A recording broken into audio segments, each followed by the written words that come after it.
श्री सुखदेव जी बोले, हे राजन परीक्षित, तारक नाम का राक्षस देवताओं को सताने लगा, और जब देवताओं को सताने लगा, देवता मारे मारे घूम रहे हैं। सुखदेव बोले, हे राजन परीक्षित, आज देवताओं के कहने पर मैया लक्ष्मी ने महाराज हिमांचल के यहाँ हिमांचल नगरिया में अवतार लिया, और जब अवतार लिया देवर्षि नारद नारायण नारायण गाते हुए वहां पहुंच गए।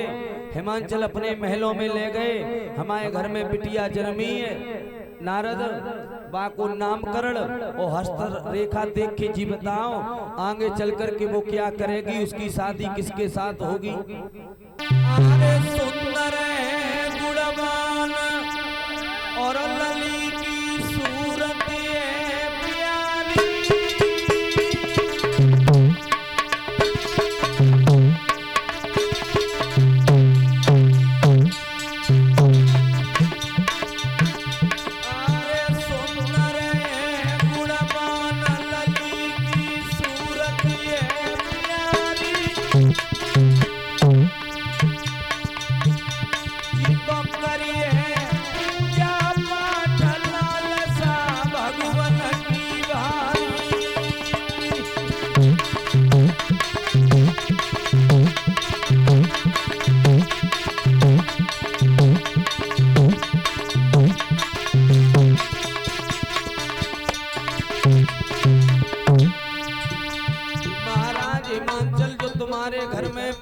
जन्म लिया, ये पुत्री नहीं बल्कि एक देवी के समान है। आगे चल कर के ये पूजा पाठ बहुत करेगी। हिमांचल ने पूछ लिया किसका पूजा पाठ करेगी। भूतनाथ भोले बाबा का।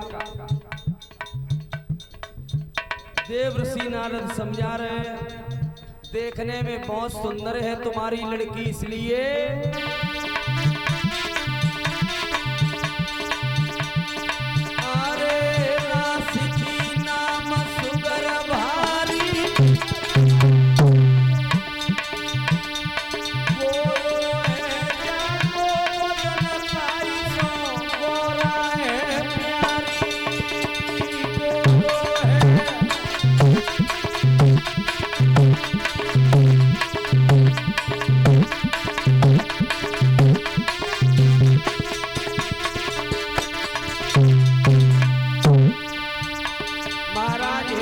इतनी सुंदर है लड़की देखने में, इसका नाम हमने रख दिया गौरा पार्वती। ये हमेशा भोले बाबा का भजन करेगी।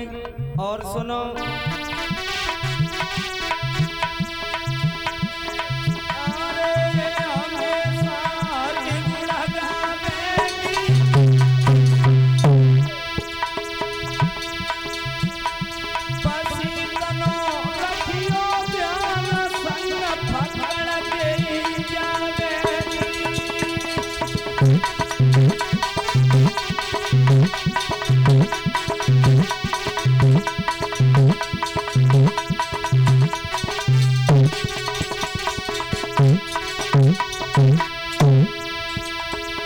हिमांचल ये लड़की आगे चल करके भोले बाबा की पूजा पाठ करेगी, और भोले बाबा ही के संग में जाके शादी हो गई।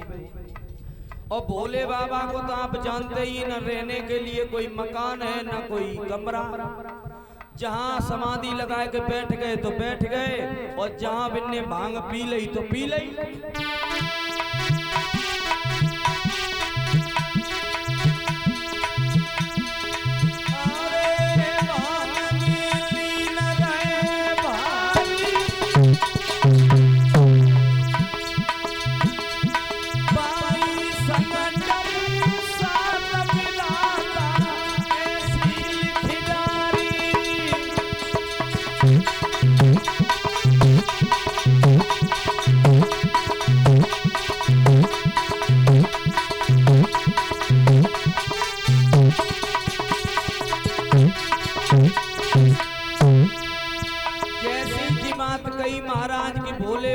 के संग शादी हो गई जी, बात हम ना कह रहे जी, बात ब्रह्मा ने लिख दी, झूठ न जावे।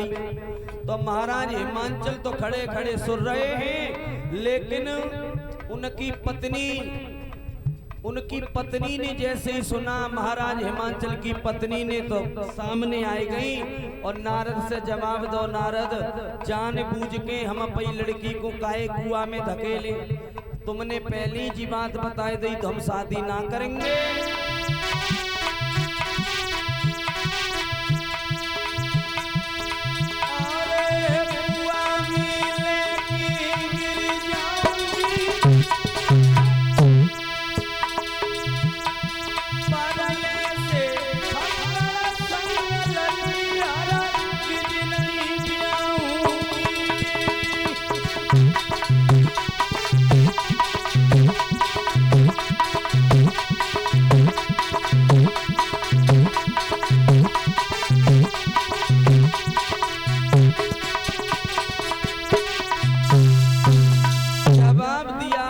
पुत्री की शादी नहीं करेंगे।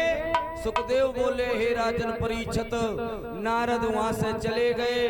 धीरे धीरे लड़की सयानी हुई और जब सयानी हुई, नारद के कहने पर भोले बाबा का ही भजन करने लगी।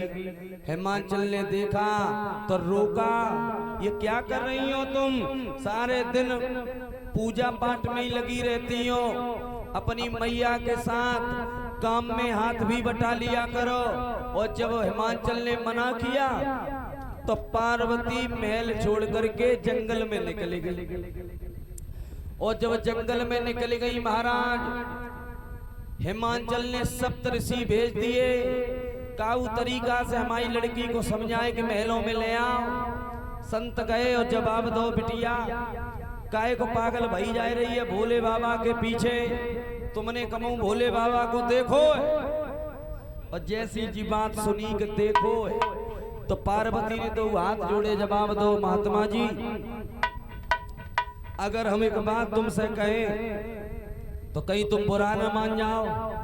सप्तऋषि बोले, नहीं आप बताएं क्या कहना चाह रही हैं। तो अब समझाए कि पार्वती बोली सप्तऋषियों से कि महात्मा जी, इसमें कोई देखने और न देखने की बात नहीं है, ये तो प्रीति और भक्ति है भोले बाबा के चरणों में मेरी। समझाए कि बोली,